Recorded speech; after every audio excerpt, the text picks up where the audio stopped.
आज मार्गशीर्ष मास की पहली तिथि है, प्रतिपदा है। कल कार्तिक मास पूर्ण हुआ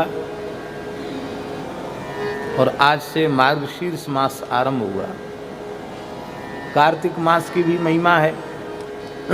वैष्णव मास, दामोदर मास है।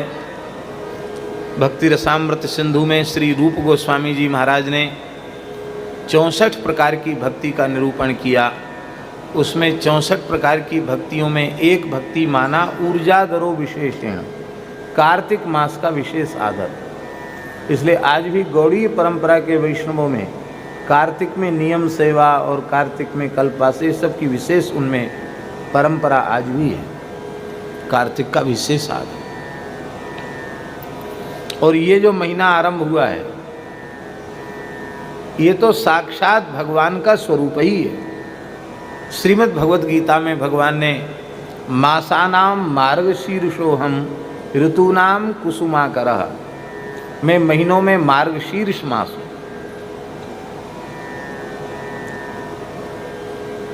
महाराज जी, पूज्य श्री धर्मसंघ वाले गुरु जी, हमारे वृंदावन की विभूति, वो कहते थे, जिसमें काशिकावृत्ति पढ़ा रहे थे तो आग्रहायण शब्द की व्युत्पत्ति आई तो गुरु अग्रे हायनम अस्याह,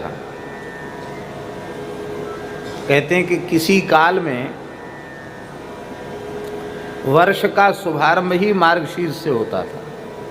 हायन माने वर्ष, वर्ष का आरंभ ही मार्गशीर्ष मास से होता था। इसलिए इसका नाम आग्रहायण पड़ा। अग्रे हायनम अस्याह, हायनम वर्षम।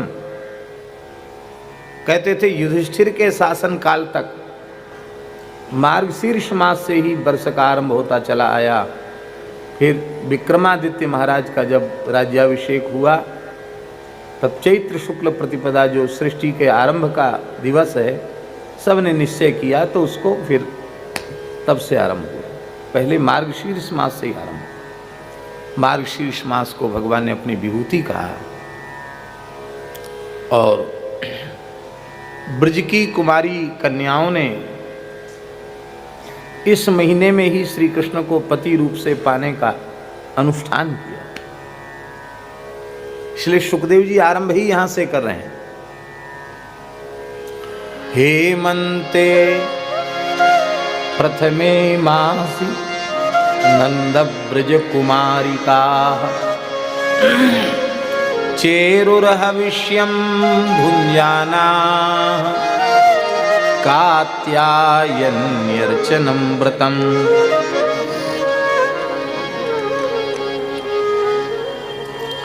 हेमंत ऋतु के पहले महीने में एक एक ऋतु 2-2 महीनों की होती। जैसे आज कल शरद ऋतु पूर्ण हुई, आश्विन और कार्तिक, ये 2 महीने की शरद ऋतु।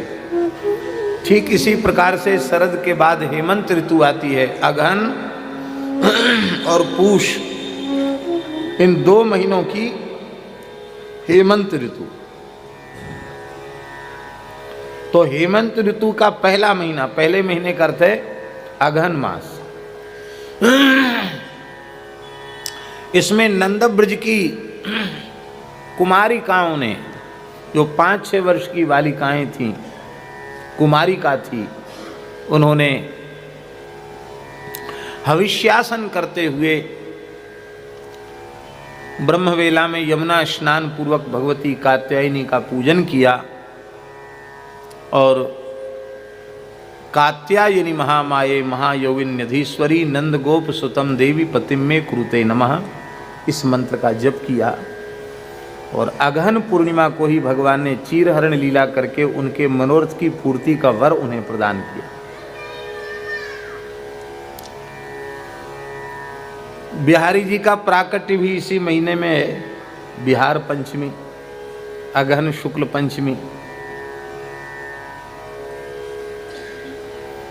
और श्री सीताराम जी का विवाह महोत्सव भी अगहन शुक्ल पंचमी। सीताराम जी का विवाह भी इसी महीने में और बिहारी जी का प्राकट्य भी इसी महीने में। माई मेरे श्याम लगो